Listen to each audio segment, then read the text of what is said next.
We're here for a conversation with journalist Roxana Saberi, who was imprisoned in Iran last year and has a new book out about her experience. It's called Between Worlds. Roxana, you moved to Iran in 2003 to work as a journalist originally and to complete a master's degree in Iranian studies. Why did you decide to move there? And I think we're going to take a look at some photos of you while we hear your answer. My father is Iranian, and I wanted to learn more the Farsi language, and I wanted to learn more about the Iranian society and culture, and I also wanted to be a news correspondent, foreign news correspondent in Iran, because I believed that Iran would be full of stories for years to come, and that what happens there is important not just for that country, but also for the region and for the world. So that's why I was able to go there in 2003 to work for Feature Story News, which is an American-based news agency. And we see now some pictures of you in Iran. Yes, yes. Reporting. Yes, reporting, and this one is at the anniversary of the death of the founder of Iran's Islamic Revolution. It's one of the first reports I did. Tell us what you experienced in the culture of Iran while you were there. What sort of things did you notice immediately that were different than your previous experience and similar? Well, Iran's society is quite diverse, and there's a wide variety of people who live there.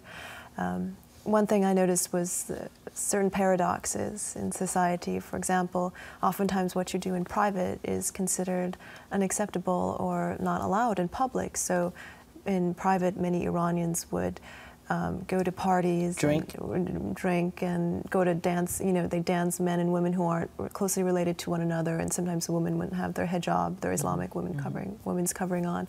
And if they would do that in public, they would get in a lot of trouble. But in private, oftentimes it's tolerated by the authorities, but sometimes it's not. And that kind of freedom is also not always secure. Those kinds of parties can be busted as well. So that is one thing. Also, I noticed that many Iranians, they like Americans. They want better relations with America and with the international community. They were very interested in my background, and they welcomed me very warmly.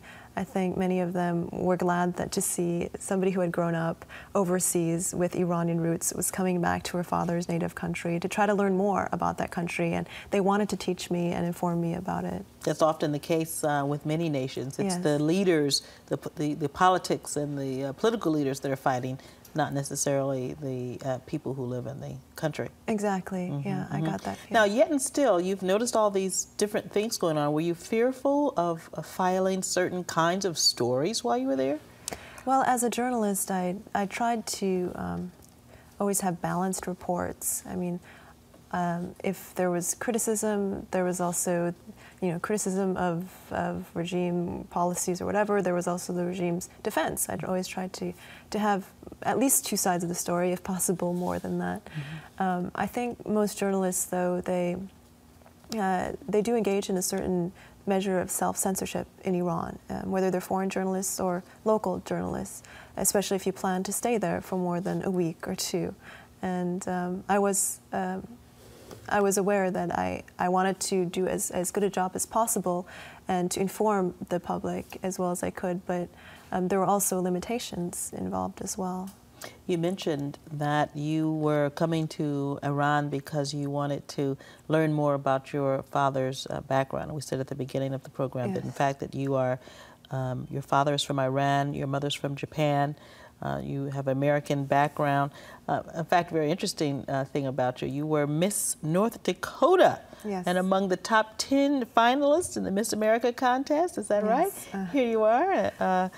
Now, did you have to hide some of your background information from people that you met in Iran? Were the people that you met from a more conservative background? Would you share all of your... I knew it was on the internet that I was Miss North Dakota and that I had been in the Miss America pageant. And I didn't grow up doing pageants, by the way, but I was glad it gave me some scholarship opportunities to get my master's degree, actually, in journalism.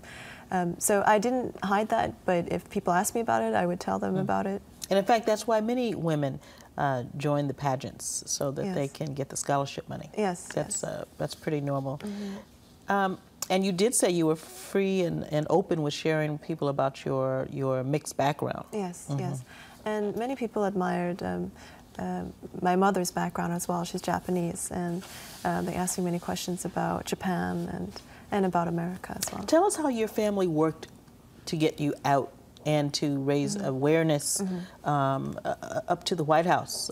Hillary Clinton, President Obama. How did they go about doing this?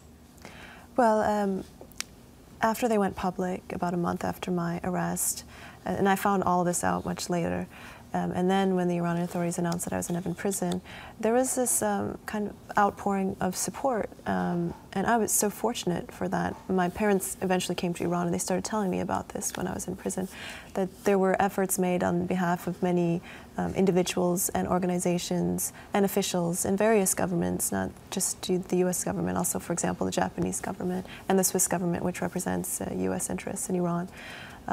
And then my parents went to did a lot of media interviews, so much so that the Iranian authorities were rather upset about that, and they said, these interviews are bad for your daughter, they're not going to help her, which meant that they're good for me, and they were helping me. So I think my parents did a very good job in trying to bring attention to my case. Did you know all this was going on while you were in prison? Not until, I never knew the extent of it until I was released, but I started hearing bits and pieces of it when I was in prison, through my parents, first of all, and then my interrogator, my main interrogator, one day told me about it, and he was trying to get this message across that this was really to my detriment, but in fact, instead of weakening me, I felt like I was being strengthened to know that I wasn't alone anymore. I didn't have to face my captors by myself anymore, and I realized this is what is so important for political prisoners today, is that they have people aware of their plight. People outside the prison, people outside the country must be aware of their plight and also try to bring attention to their cases. And once the media spotlight was on your case, it was more difficult for the Iranian government to hide you away, so to speak. Our producer, Sangeeta Chandra, was president of the Boston chapter of the Association of Asian American Journalists at the time, and I know that AAJA was also very involved in bringing the media spotlight to your case. Yes, and I'm very thankful for that. Now, Roxana, we're going to have one more segment with you, and we want to talk about the book and some of the interesting people that you met while you were in prison. Yes. Okay, stay with us.